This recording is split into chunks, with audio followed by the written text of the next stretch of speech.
What unbelievable thing did your partner do that made you leave them instantly? Story 1. I found out my soon-to-be wife of 3 years was hooking up with guys left, right, and center while I was deployed in Desert Storm.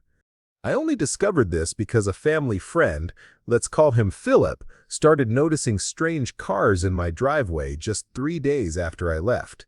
He took pictures of her welcoming guys at the front door. I told her a fake return date but came back a week early and stayed with Philip to watch. Sure enough, she still had visitors, fully aware I was coming back. I eased up to my bedroom window and heard them going at it for confirmation. Once she left, Philip and I went in and piled all her stuff, plus our intimacy-soaked mattress with 2 used rubbers, into the yard. I scattered the pictures of her on top. When she came back, saw the pile, the mattress, and the photos, she completely freaked out. I won everything in the divorce, but I've had trust issues ever since.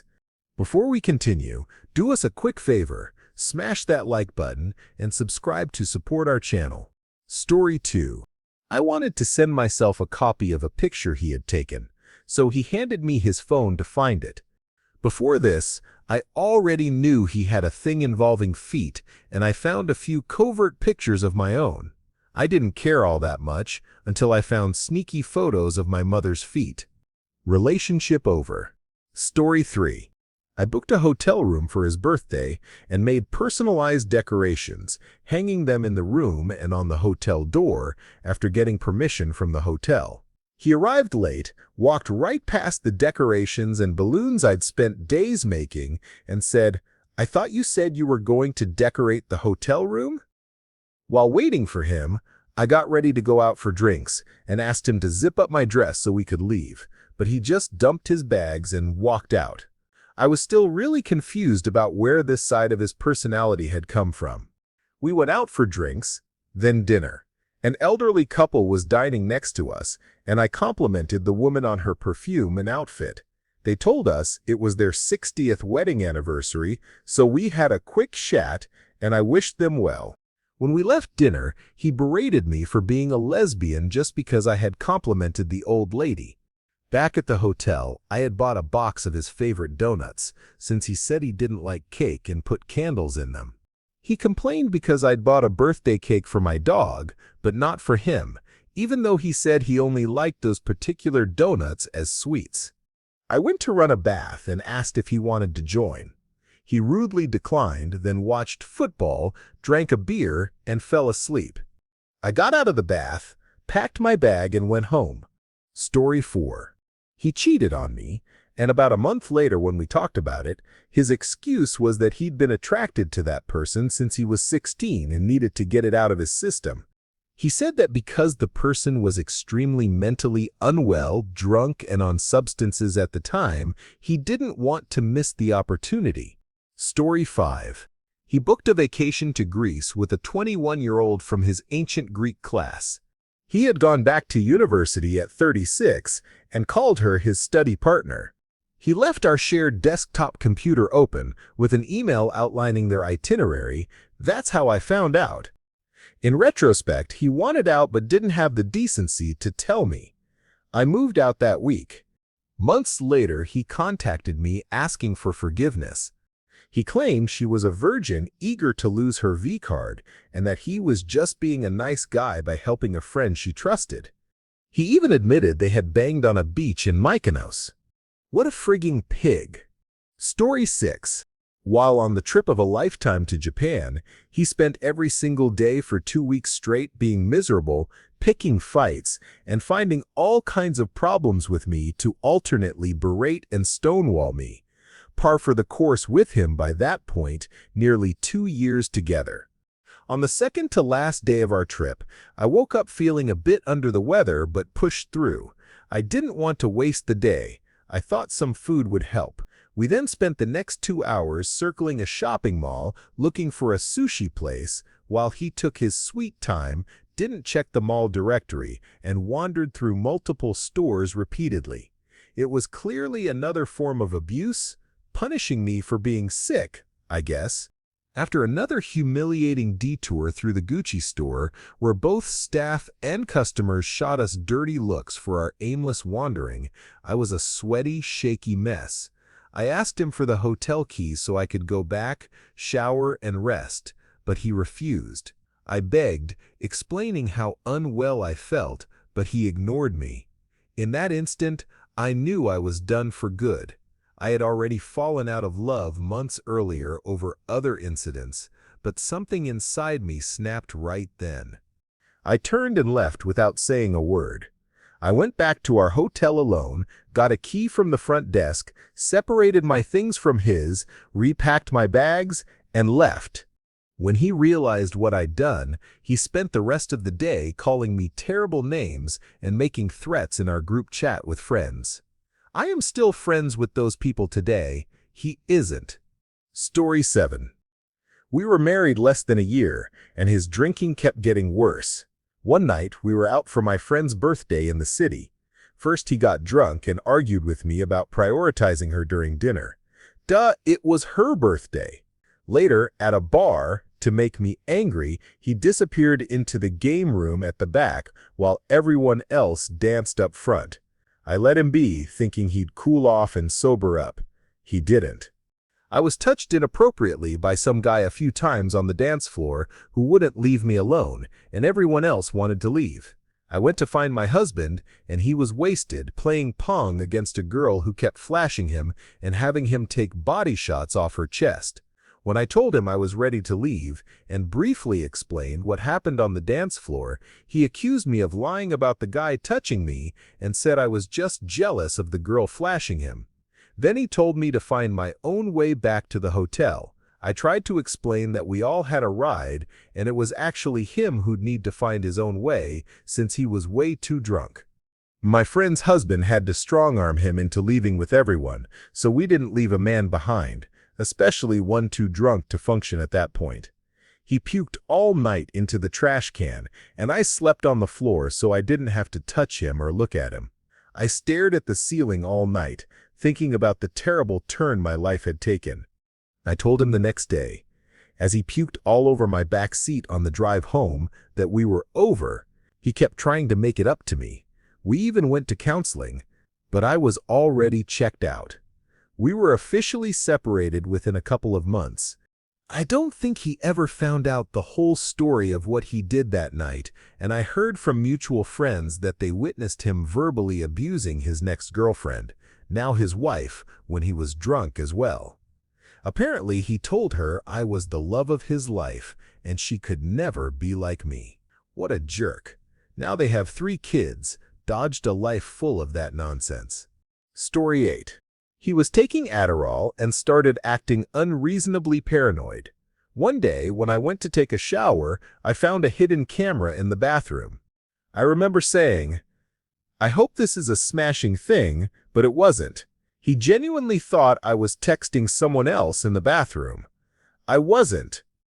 I was raising our 6-month-old baby and barely left the house, let alone knew anyone to secretly text. It was completely out of control. He left to go to a gas station in the middle of a fight about the camera, and I left too. I gave him about a month to reach out, act like a dad, or shift focus to our daughter, but he stayed hyper-focused on some phantom Dexter I was supposedly leaving him for.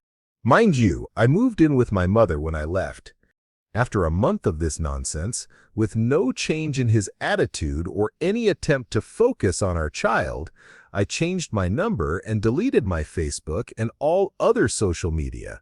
I moved 2 hours away to a place where we had no ties. I started completely fresh with my daughter, opened a business, and became a very successful single mother to an amazing child. To anyone criticizing me for leaving him with our child, I'd say this: there was an open line of communication between him and my mother if he ever wanted it. He never tried to reach out or even knew we had moved until years later. I would have been open to contact if he had reached out, but he never did. There was no way I was going to sit around for 9 years, wasting my potential and waiting for a call that would never come. We thrived. Story 9. My grandfather, offered to buy her lunch while we were out with my family at the local Scottish games, and she completely flipped out on him. He was stunned, said, "Never mind," and walked away. I was baffled that anyone would treat my grandfather like that. On the drive home, she started calling him a PDF file and accusing him of hitting on her. She was 21 at the time. My grandfather had just wanted to get to know her. I broke up with her on the spot and told her my family meant more to me than she did. The next day, I called my grandfather to apologize.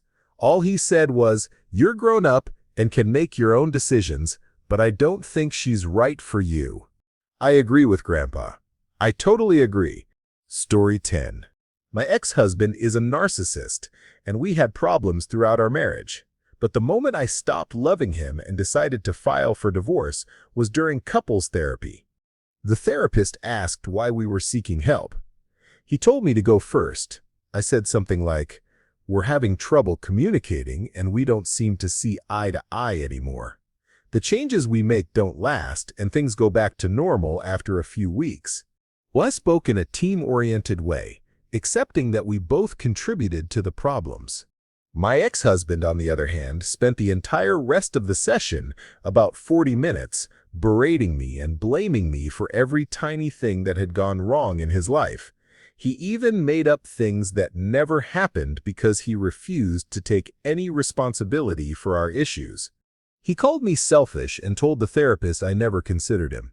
He accused me of isolating him from his friend group, when in reality I had been begging him to reconnect with them after he had chosen, on his own, to stop talking because of his deteriorating mental health.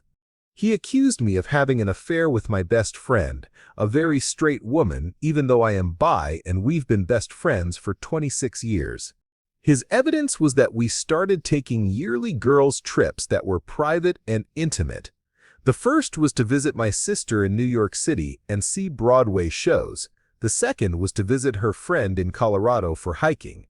The third is a cruise I am currently on with her. We're having a great time without a single hint of flirting, even jokingly, because it's just not like that.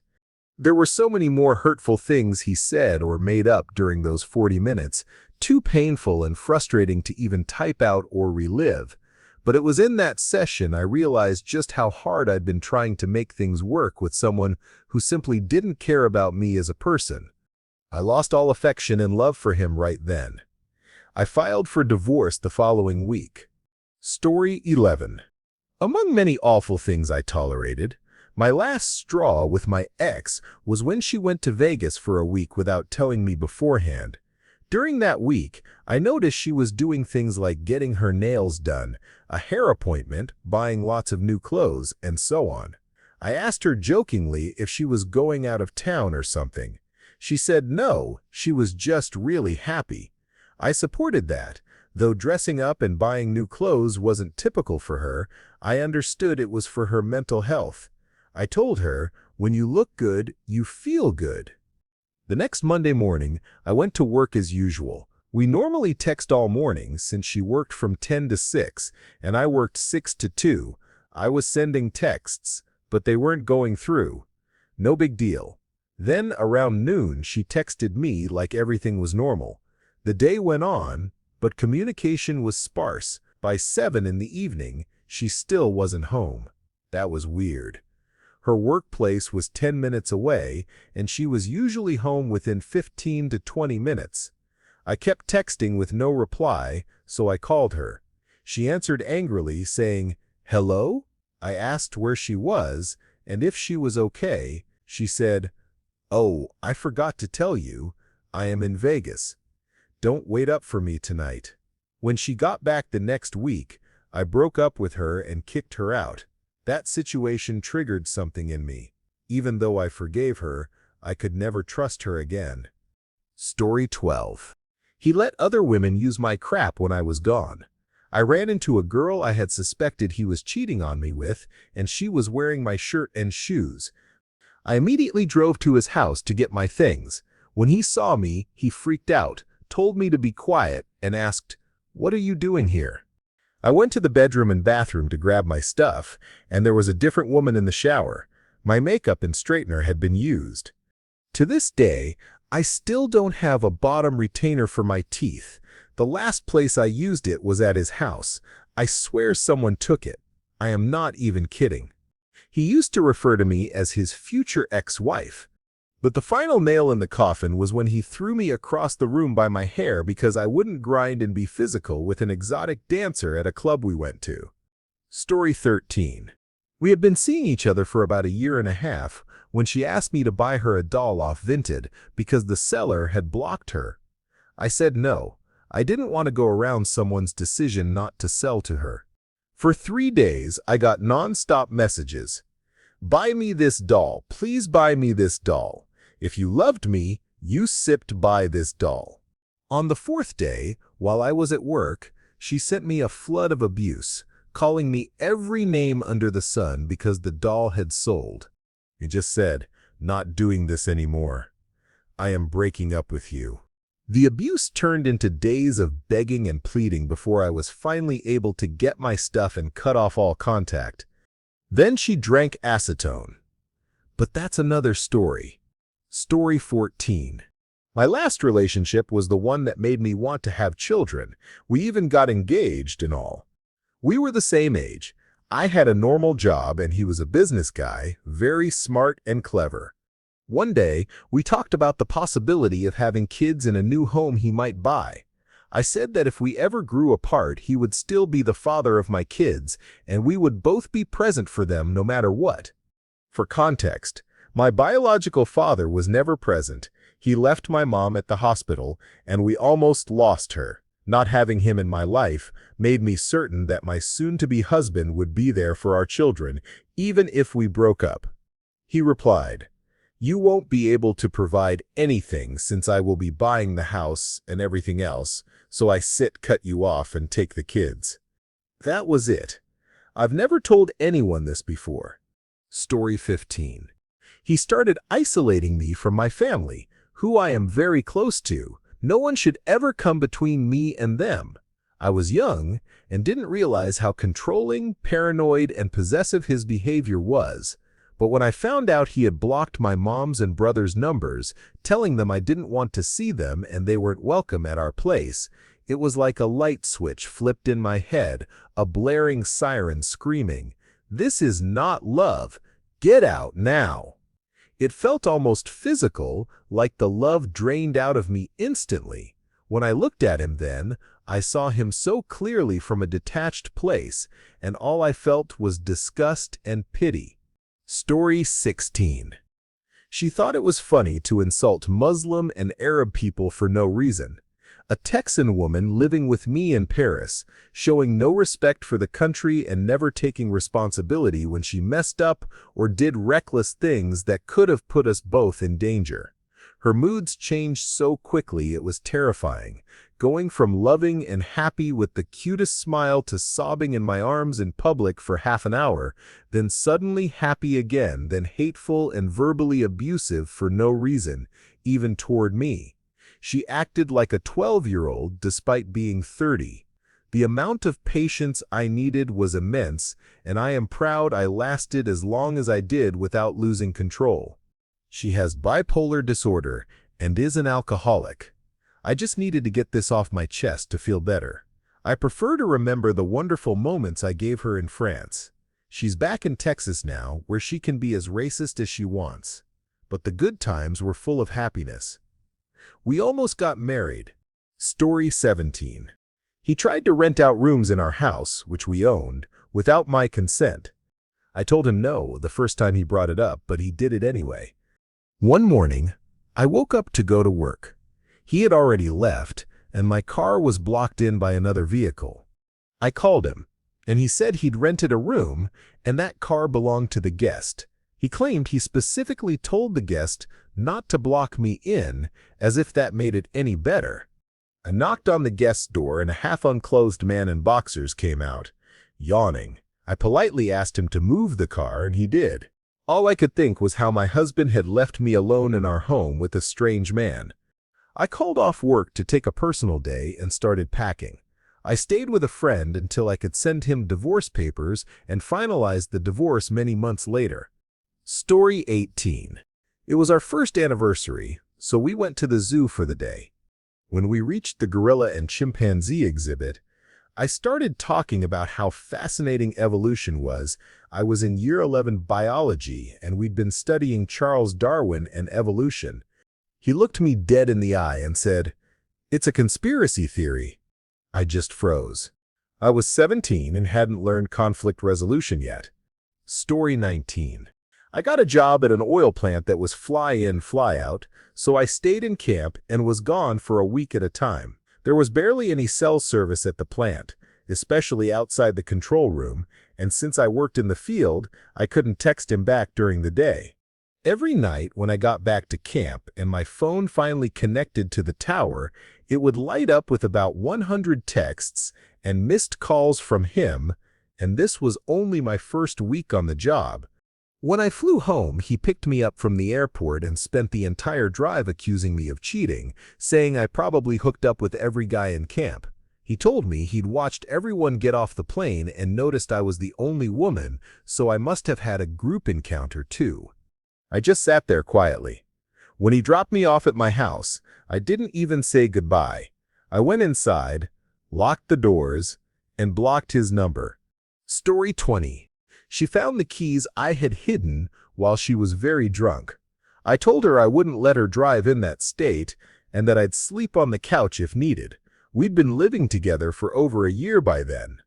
She got into the car parked in our garage, and I stood behind it, pleading with her not to leave. She threw it in reverse and would have run me over if I hadn't jumped onto the trunk and then rolled out of the way. That was it. I don't need that in my life. Story 21. Our marriage counselor told me he had stopped engaging in therapy and was refusing to do anything that wasn't for himself. She suggested I take a break and think about what I truly wanted out of the marriage and whether what he was offering was enough, because he made it clear that was all I'd get. I came home and told him I wanted to take a break for a few days and would be staying with a friend.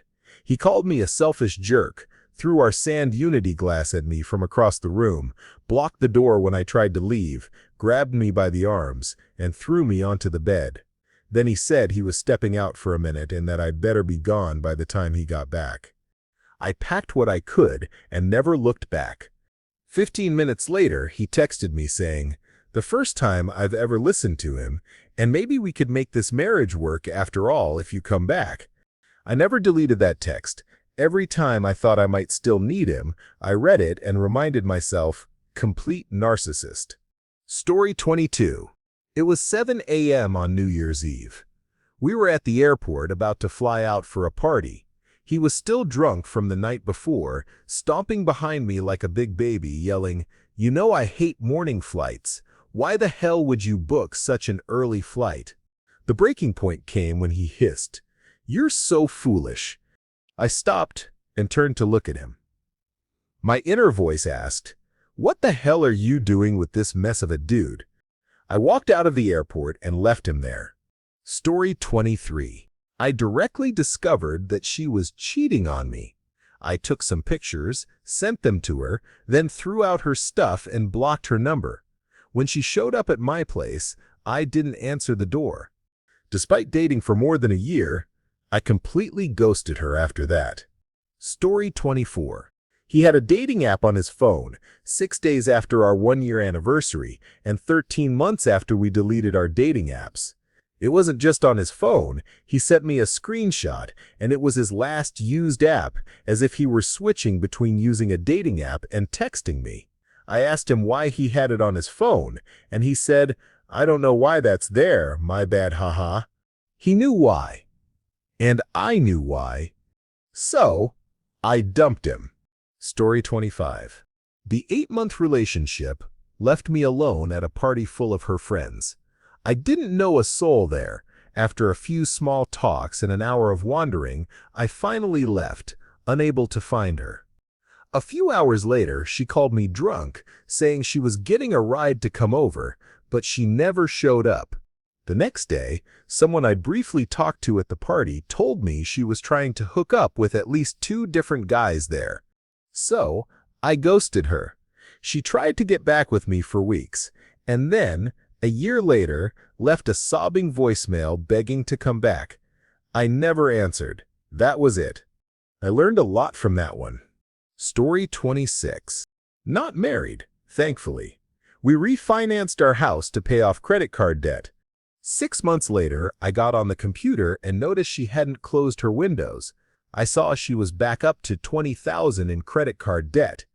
I packed my stuff the next day and gave her the choice: keep the house in her name or move out. I kept the house. She chose to stay. 1 year later, was forced to sell it to pay off her debts. Story 27. He was extremely attractive, charismatic, and charming, but also an extremely narcissistic, manipulative S-addict. If I didn't give it up at least twice a day, he'd tell me what a terrible girlfriend I was, and that there was no point being with me since I clearly didn't care about him or his needs. Every time I tried to leave, he guilt-tripped me back. On our 6-month anniversary, he told me I wasn't putting enough effort into my BJ. I stood up, said, "I am done," and left. Screw you, Tony. Story 28. My toddler was crying because he wanted his mom, me, and not his dad, my ex-husband. In the middle of a fight, my ex started spanking the hell out of my toddler for that reason. He had been abusive to me before, but that was the last damn straw. "You don't touch my child." I was at the police station the next morning. All this to say, I know how damaging it is for kids to hear their parents fight.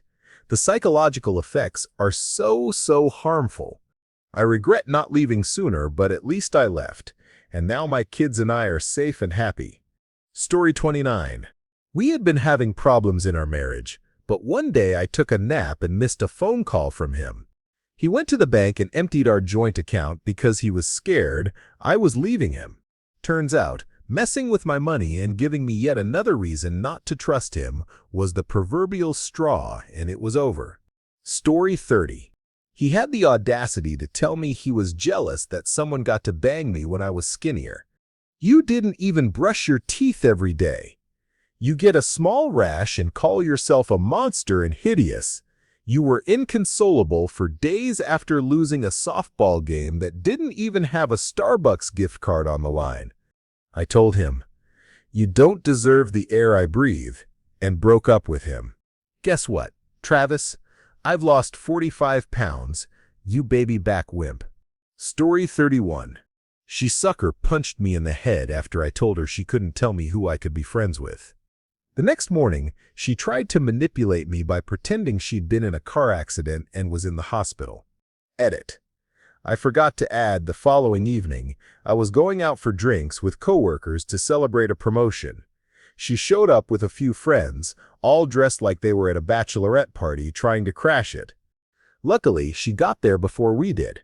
I walked in, saw her, turned right back around, and texted everyone a new location. Story 32. During an argument, he got about an inch from my face, trying to provoke me, and wouldn't let me leave the house. He was clearly trying to get me to hit him so he could claim I was abusive and get custody of the kids, if anything happened. Then he made a comment that implied, because I was his wife, it was his legal right to assault me, and that no one would believe me if it did happen. I've never done a 180 so fast in my life.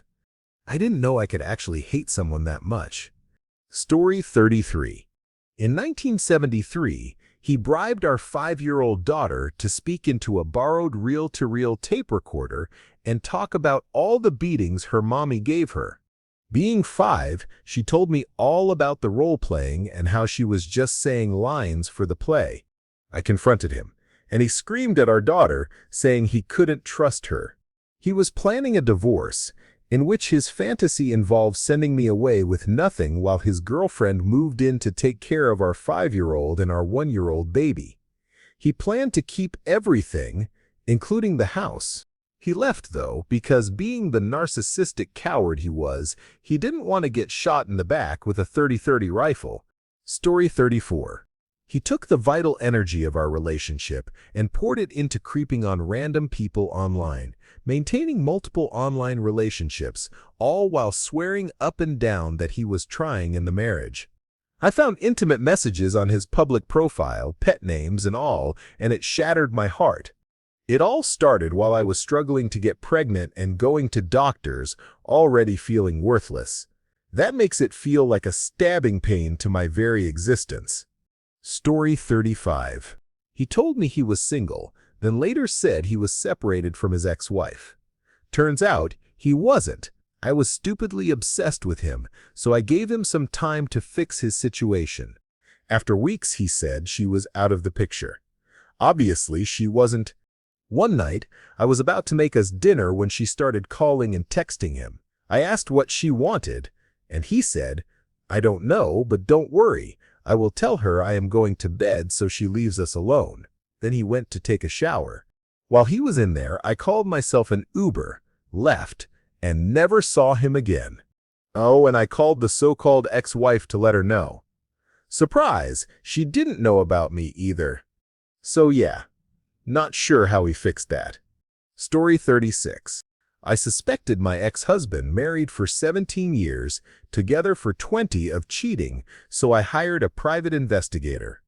8 days later, I filed for divorce with proof. When the husband of his affair partner found out, he offed himself in their living room, and their 16-year-old son was the one who found him. My ex came running back, wanting to reconcile, but I was done. It turned out my ex had been married before and had cheated with the same woman while she was married to a different man. They were supposedly toxic together, on and off a lot, but couldn't stay away. I've heard they're still together. Hopefully they will stop ruining other people's lives. Story 37. Our relationship was already pretty bad, but one night it hit a new low. He wouldn't let me take a shower by myself with my phone to listen to music, saying, "What do you need a phone in the shower for?" He even tried to sit there and watch while I showered to make sure I didn't use it. We always had terrible fights, but this was just ridiculous. I calmly broke up with him.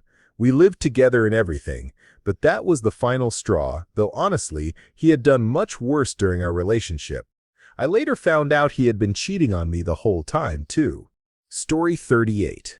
Just minutes after my mom passed, he grabbed me by the shoulders and told me to stop crying. In that moment, I didn't realize it, but that's when I stopped loving him. I was overwhelmed by too much grief and pain. Months ago, he kept telling me he just wanted his normal girlfriend back.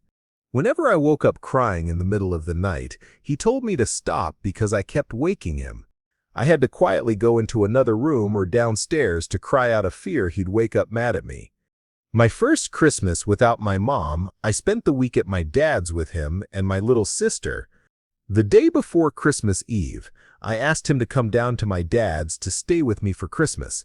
He refused, complaining about having to pack this and that, though it wasn't much. Meanwhile, I had my little sister and our dog with me. He wanted me to pack up all my things and be at our home with him, instead of just packing one bag and driving 20 minutes to be there with me and my family for Christmas. A few more months passed, about 8 or 9 after my mom's passing, and he pretended like nothing had happened.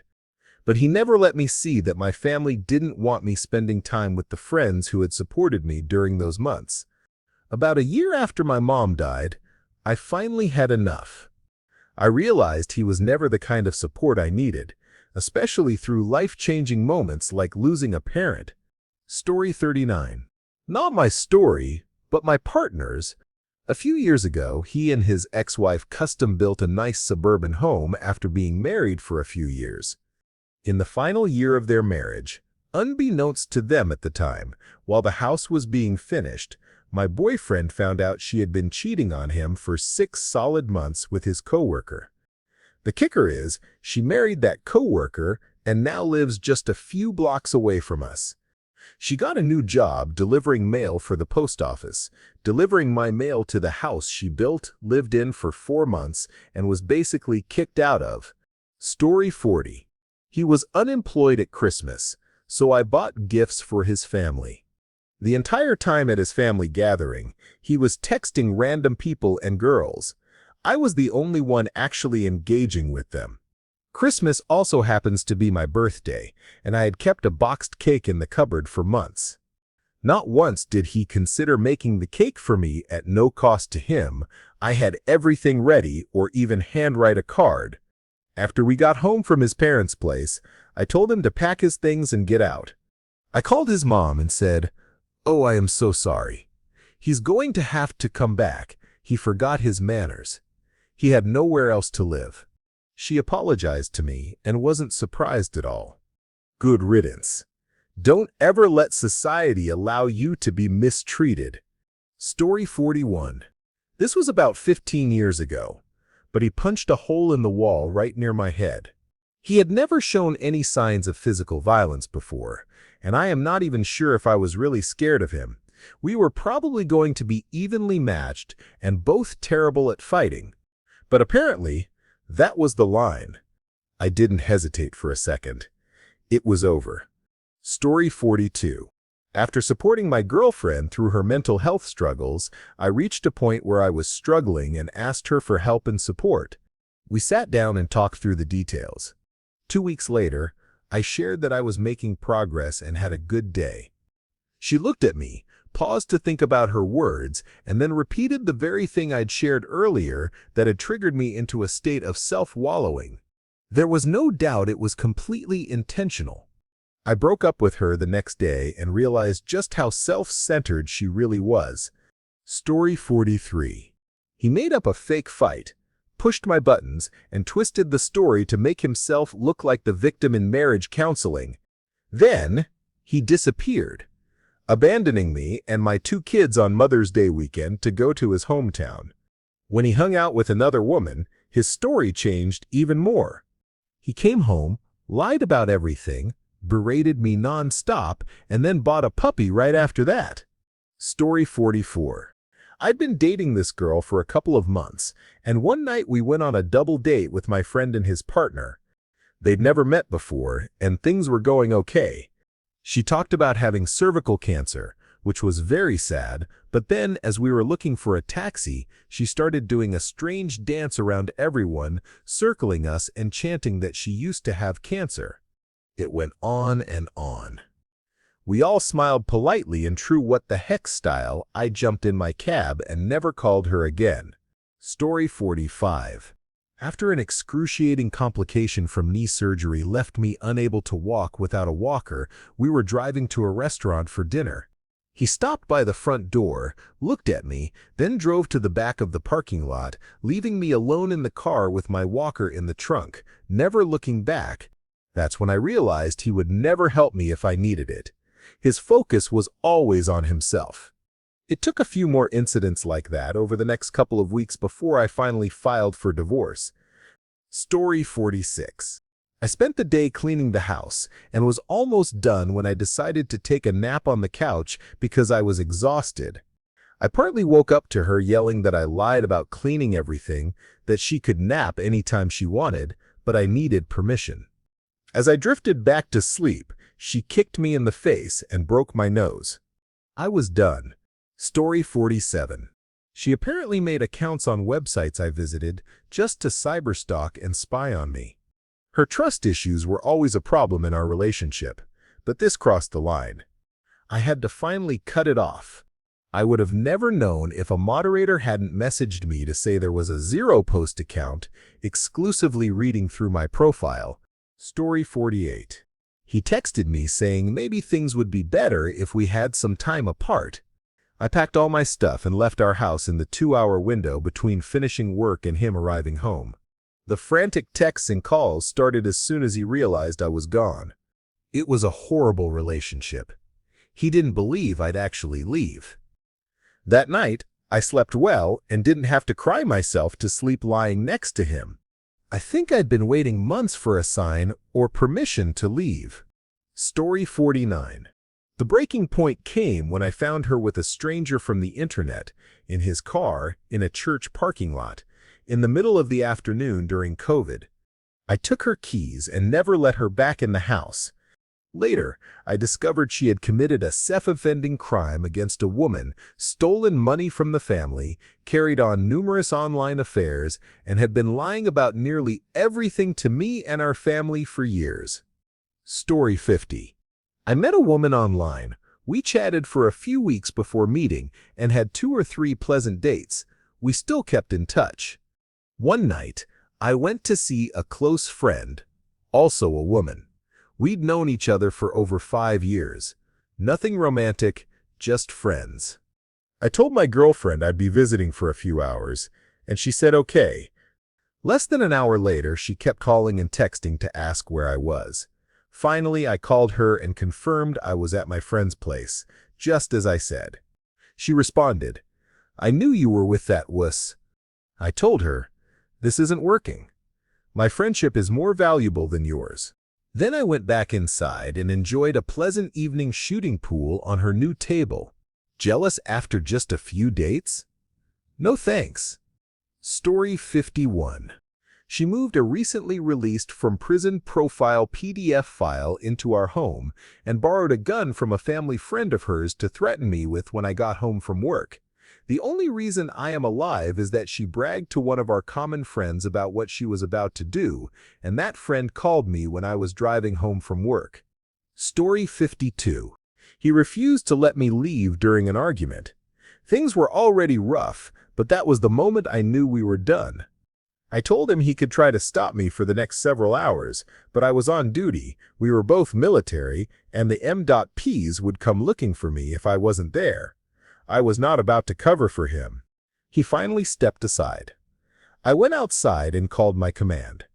Within a month, he was transferred to another base after becoming a problem in the eyes of the base Judge Advocate General. Story 53. He made fun of me for being too uptight about money in front of a group of my friends while he was living with me rent-free, relying on me to pay all the bills, and leaving me with a dirty house. I was only 24, and I literally turned into the girl from The Exorcist for a moment and growled, "Get the hell out!" Then I went home and threw his stuff out on the lawn. It was so satisfying. A+. Best decision I ever made. Thank you for watching. If you enjoyed this video, be sure to give it a thumbs up, subscribe, and hit the bell icon so you never miss an update.